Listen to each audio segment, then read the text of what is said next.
Attention to Yobe State, where recent flooding in Bade local government area has killed at least 20 persons and displaced about 3,000. Many residents are still homeless days after a heavy downpour caused heavy flooding. 3 federal roads were also destroyed, leaving commuters stranded. The state government says efforts are in place to bring succor to the victims and provide relief items to cushion the effect of the flood. Joining me for more on this is Executive Secretary, Yobe State Emergency Management Agency, Goji Mohammed. Mr. Mohammed, how exactly is SEMA responding to this flood disaster? Thank you very much for having me online. And from Yobe State, the devastating effect of the flood has come in with some multiple challenges. But His Excellency Governor Malabuni has, since the dissemination of findings from NIMED, directed that we should be proactive and we should prepare our best in the event of risks across the communities. So as I speak to you now, the flood has affected, has disconnected even the access road to most of our local government areas. But of course, we have already prepositioned some items in some of those locations.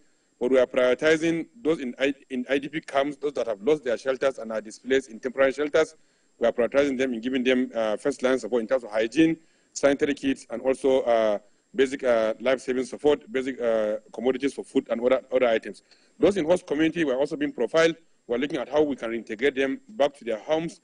But most importantly, His Excellency is repositioning his effort towards reconnecting those roads. Because without access roads, there's no way you can even move the commodities to those locations.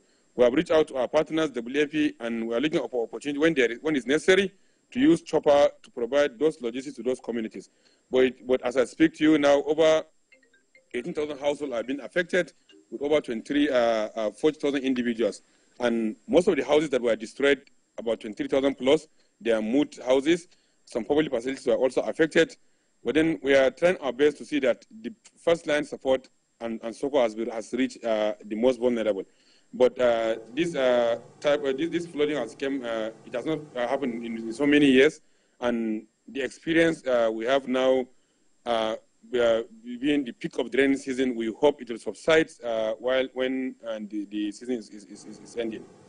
All right. And then, two-in-one question now. What is the relationship between SEMA and NEMA in dealing with this issue? And secondly, what are the plans to take those people back to their homes after the flooding? We have been collaborating with NEMA. For every assessment we conduct, we make sure that we inform NEMA, and NEMA come to us, our rescue. Most of the time, we do the assessment together with them. And as I speak to you now, most of the reports we have sent to NEMA, and NEMA has assured us to support us with with relief materials from the federal government of Nigeria. And secondly, for those that we want to reintegrate, of course, NEMA is also part of it. Apart from NEMA, other federal government agencies that have mandate to respond to flood or to support IDPs were also incorporated. National Commission for Refugees were also informed. So what we do now is to ensure that the response of the state government gives the first line support, the SOCO that they need to survive during this trying moment, while NEMA is prepositioning items to make sure that the mid-term and the long-term solutions were made. And as I speak to you now, the federal government has directed states to submit comprehensive damages caused by flood, especially roads, bridges that affect the community, including household and facilities that were affected. And we have compiled our own, and we are ready to submit to the federal government before the deadline. But NEMA and Yobe SEMA work together through assessment, through response, and through resource mobilization. All right, then. Executive Secretary, Yobe State Emergency Management Agency, Goji Mohammed, thank you for talking to us on TVC News at 7. Thank you very much. Now to the nation's capital, where the Minister of State for Education, Yusuf Sununu, has assured Nigerians that there is no age restriction for candidates sitting for the National Examination Council and the West African School Certificate Examinations.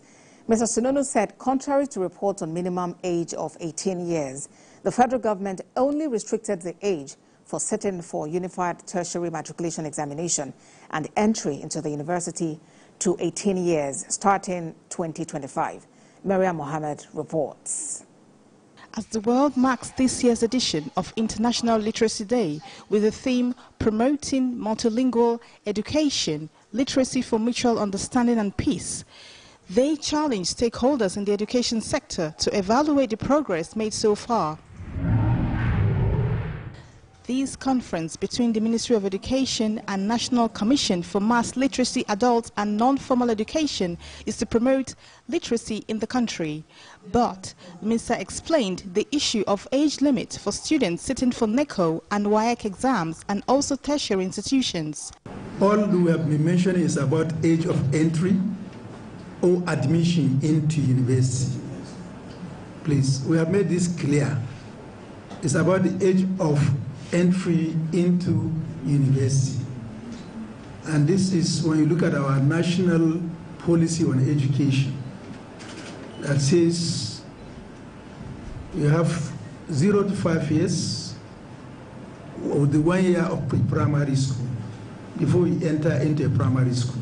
Leaders of the National Commission for Mass Literacy and Adult Non-Formal Education want Nigerians to imbibe the culture of learning languages. By embracing multiple languages in our educational systems, we are not only enhancing common knowledge of our learners, but also nurturing respect for culture and diversity, which is critical in a world that often seems irreconcilably diverse or divided.